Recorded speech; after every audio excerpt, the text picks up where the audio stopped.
నమస్కారం. ఏకచక్రపురానికి సమీపంలో ఉన్న అడవిలో బకాసురుడు అనే రాక్షసుడుండి ఏకచక్రపురంలోని ప్రజల్ని హింసిస్తూ ఉంటాడు. వాళ్ళను చంపుతూ ఉంటాడు వంతుల వారీగా.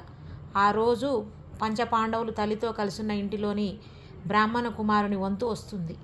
అప్పుడు ఆ బ్రాహ్మణ కుమారుని బదులు భీముడు వెళ్ళి బకాసురుని సంహరిస్తాడు. ఇక్కడ ఒక ఖచ్చితమైన విషయం ఏమిటంటే, భీముడు, దుర్యోధనుడు, బకాసురుడు, కీచకుడు, జరాసంధుడు వీళ్ళందరూ కూడా ఒకే నక్షత్రాన జన్మించారు.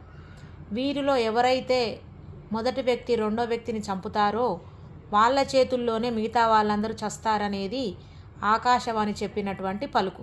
దాని ఫలితంగా భీముని చేతిలో మొదట బకాసురుడు మరణిస్తాడు.